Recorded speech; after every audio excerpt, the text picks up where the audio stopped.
नमस्कार दोस्तों, मैं हूं जॉनी धीमान और आप मेरे चैनल पे हैं जिसका नाम है हॉरर नाइट्स विद जीडी।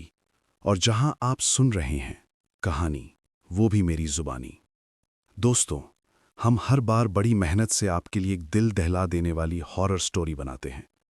तो अगर आप हमारी यानी horror nights with GD channel की कहानियां इंजॉय करें तो हमारे चैनल को सब्सक्राइब कीजिए और हमारी लेटेस्ट वीडियोस की नोटिफिकेशन के लिए बेल आइकन दबाना मत भूलना।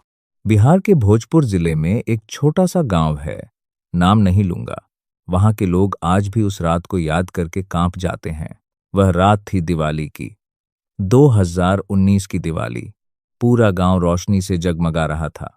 बच्चे पटाखे जला रहे थे, औरतें घरों में मिठाई बांट रही थीं और उसी गांव के बाहरी छोर पर एक झोपड़ी के अंदर एक काली मुर्गी अपने आखिरी दिन गिन रही थी।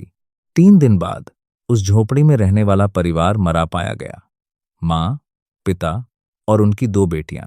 उनके शरीर पर कोई घाव नहीं था, कोई जहर नहीं था, कोई संघर्ष के निशान नहीं थे।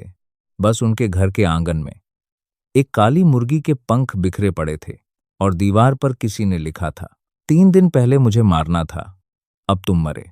काली मुर्गी। दुनिया भर की लोक कथाओं में इसका एक अलग स्थान है।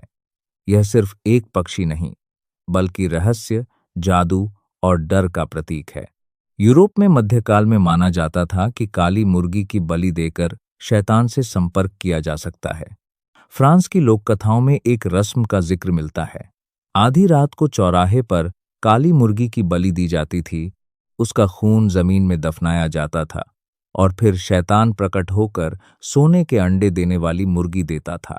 इंडोनेशिया के जावा द्वीप पर अयाम सेमानी नाम की काली मुर्गी पाई जाती है, जिसका खून, हड्डी, मांस सब कुछ काला होता है। वहां के लोग मानते हैं कि इस मुर्गी में अलौकिक शक्तियां हैं। यह बुरी आत्माओं को दूर भी कर सकती है और काले जादू का माध्यम भी बन सकती है। कहा जाता है कि जब यह मुर्गी आधी रात को आवाज निकालती है तो इसका मतलब है कि मरे हुए लोगों की आत्माएं पास में हैं। अफ्रीका के घाना में भी काली मुर्गी को देवताओं को चढ़ाने की परंपरा है। वहां माना जाता है कि अगर किसी पर पूर्वजों का श्राप है तो काली मुर्गी की बलि देकर उसे उतारा जा सकता है। और वेल्स की लोक कथाओं में हरगेस्ट की काली मुर्गी का जिक्र है, एक श्रापित पक्षी जो अपने साथ दुर्भाग्य और मौत लाता है। भारत में भी यह मान्यता सदियों पुरानी है। तांत्रिक काली मुर्गी का इस्तेमाल करते हैं। इसे काला जादू, उच्चाटन और शत्रु को नुकसान पहुंचाने के लिए प्रयोग किया जाता है। पर हमारी कहानी में जो हुआ वह इन सबसे अलग था, क्योंकि उस गांव में जो काली मुर्गी आई थी वह किसी तांत्रिक ने नहीं भेजी थी, वह खुद आई थी। भोजपुर जिले के उस गांव में रहता था एक परिवार। नाम था महतो, राम प्रसाद महतो। खेतिहर मजदूर। उसकी पत्नी सीता और 2 बेटियां, छोटकी और बड़की, 8 और 10 साल की। बहुत गरीब थे।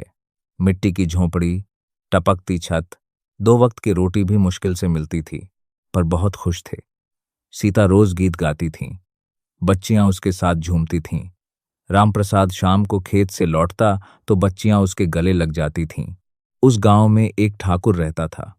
नाम था सूर्यनाथ सिंह, जमींदार, बहुत ताकतवर। सारा गांव उससे डरता था। रामप्रसाद उसी की जमीन पर मजदूरी करता था। एक दिन कुछ ऐसा हुआ कि रामप्रसाद की नजर ठाकुर की पत्नी पर पड़ गई। बस नजर, कुछ और नहीं। ठाकुर को यह बात किसी ने कह दी। अगले दिन ठाकुर ने रामप्रसाद को बुलाया। साले, मेरी औरत को देखता है? रामप्रसाद ने हाथ जोड़े। ठाकुर साहब, कसम से मैंने कुछ नहीं। ठाकुर ने उसे धक्का देकर गिरा दिया। कल रात तक इस गांव से निकल जा, वरना जान से मार दूंगा। रामप्रसाद ने सीता को बताया। दोनों रोए। कहाँ जाएं? कोई सहारा नहीं। उसी रात सीता ने एक फैसला किया, एक ऐसा फैसला जिसने उनकी किस्मत बदल दी। उस गांव के बाहर एक बूढ़ी औरत रहती थी। लोग कहते थे वह डायन है, तांत्रिक। उसके पास काले जादू की शक्तियां हैं। कोई उसके पास नहीं जाता था, कोई उससे बात नहीं करता था। सीता उसके पास गई। माई, हमें बचा लो, ठाकुर हमें मार डालेगा। बूढ़ी औरत ने उसे देखा। आंखों में करुणा थी। बेटी, मेरे पास कोई जादू नहीं है, पर हां, एक चीज है। उसने अंदर से एक टोकरी निकाली। टोकरी में एक काली मुर्गी थी, बिल्कुल काली, पर जैसे कोई आम मुर्गी नहीं थी। उसकी आंखें बहुत गहरी थीं, बहुत पुरानी। यह मुर्गी साधारण नहीं है बेटी। इसे मैंने खुद 21 दिनों के अनुष्ठान के बाद पाया है। इसे अपने घर रख लो, यह तुम्हारी रक्षा करेगी। सीता ने पूछा, क्या यह ठाकुर को? नहीं बेटी, यह किसी को नुकसान नहीं पहुंचाती, पर यह तुम्हें सच बताएगी। यह तुम्हें वो दिखाएगी जो तुम्हारी आंखों से छिपा है। सीता मुर्गी को घर ले आई। अगले दिन से अजीब चीजें होने लगीं। रात में मुर्गी आधी रात को बैठ जाती थी एक खास जगह पर, सिर्फ देखती रहती थी, एकदम स्थिर, घंटों। और जिस जगह वह बैठती थी, वहां से 3 दिन के अंदर कुछ न कुछ जरूर निकलता था। एक पुराना सिक्का, एक तांबे की चूड़ी, एक मिट्टी का दिया। तीसरे दिन मुर्गी उस ठाकुर के घर के सामने बैठ गई। उस रात ठाकुर के घर में हड़कंप मच गया। मुर्गी उनके मुख्य द्वार पर बैठी थी, घंटों, हिली नहीं, भगाने की कोशिश की नहीं भागी, पत्थर मारे नहीं हिली। सुबह वह अपने आप चली गई।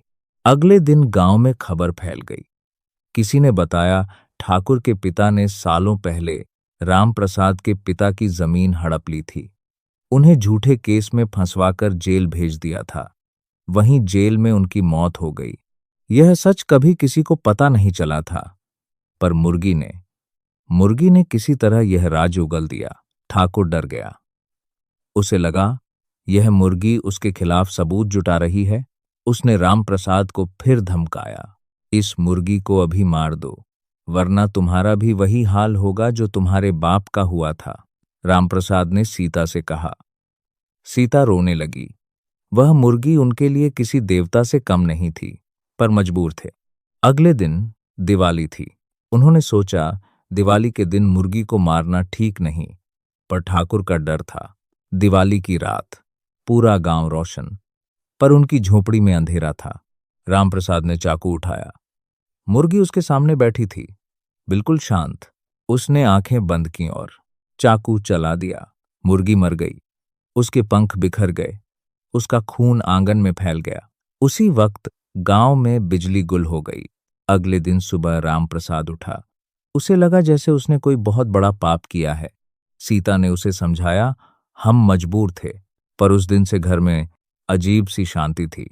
बच्चियां खेल नहीं रही थीं, सीता गीत नहीं गा रही थी, रामप्रसाद खेत नहीं गया। पहली रात सब सो गए।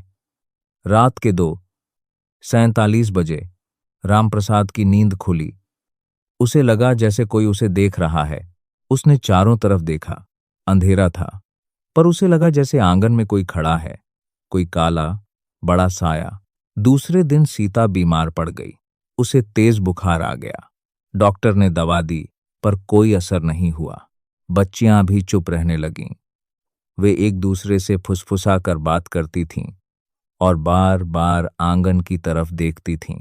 दूसरी रात फिर 2:47 बजे रामप्रसाद की आंख खुली। इस बार उसने देखा, आंगन में वह मुर्गी खड़ी थी, जिंदा, उसी जगह पर जहां उसने उसे मारा था।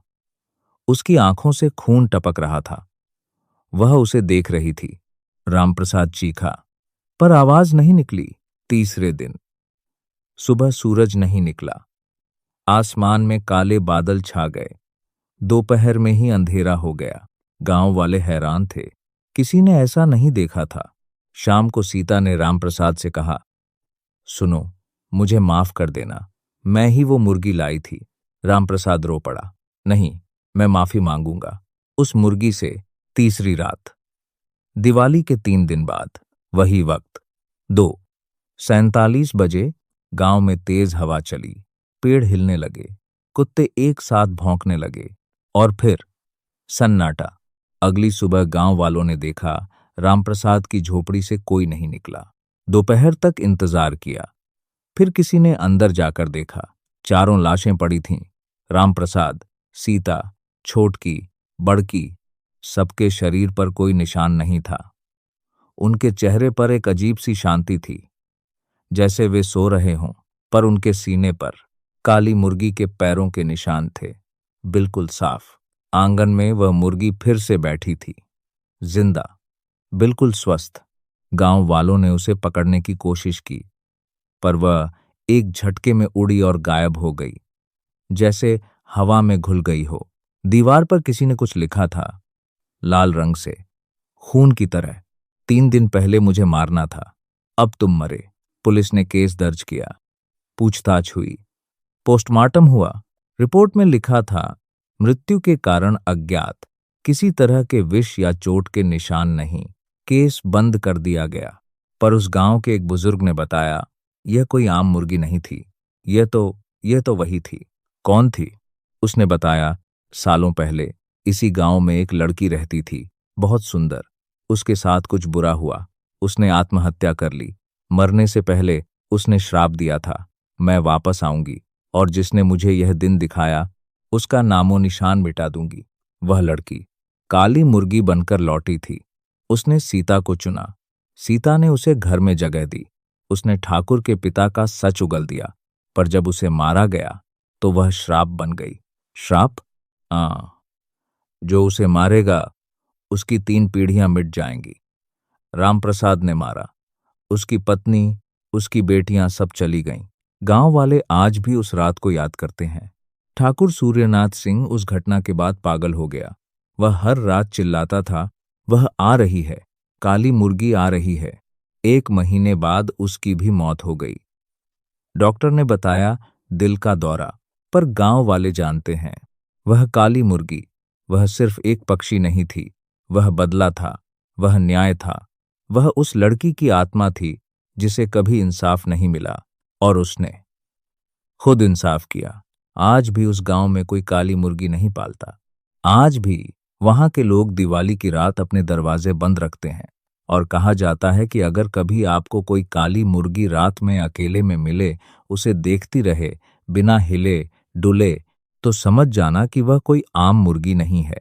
वह किसी का इंतजार कर रही है, किसी ऐसे व्यक्ति का जिसने कोई पाप किया हो, कोई ऐसा राज्य छुपाया हो जो मौत से भी बड़ा हो। क्योंकि काली मुर्गी, वह मौत का फरिश्ता है, वह न्याय है, वह उन आवाजों की आवाज है जिन्हें कभी सुना नहीं गया। और अगर वह आपके सामने आ जाए तो उसे मत मारिए, क्योंकि हो सकता है वह आपको सच दिखाने आई हो, और अगर आपने उसे मार दिया तो सच आपको मार डालेगा। यह कहानी बिहार के भोजपुर जिले में हुई एक सच्ची घटना पर आधारित है। नाम और स्थान बदले गए हैं। काली मुर्गी से जुड़ी मान्यताएं दुनिया भर की लोक कथाओं में मिलती हैं। फ्रांस से लेकर इंडोनेशिया तक, घाना से लेकर वेल्स तक, आज भी भारत के कई गांवों में काली मुर्गी को अपशकुन और श्राप से जोड़ा जाता है। हमारी आज की कहानी आपको कैसी लगी? आप मुझे कमेंट बॉक्स में कमेंट करके जरूर बताना। तो जल्दी से चैनल को सब्सक्राइब कर लो। अगर आपके पास भी कोई कहानी है, जैसा कि ज्यादातर लोगों के पास होती हैं, या कोई सच्ची घटना का अनुभव है, और अगर आप चाहते हैं कि मैं उसको अपने चैनल पे शेयर करूं, तो आप अपनी कहानी मेरे ईमेल पे भेज सकते हैं। मेरा ईमेल कमेंट में पिन किया हुआ है। अगली बार फिर मिलेंगे एक नई कहानी के साथ। धन्यवाद।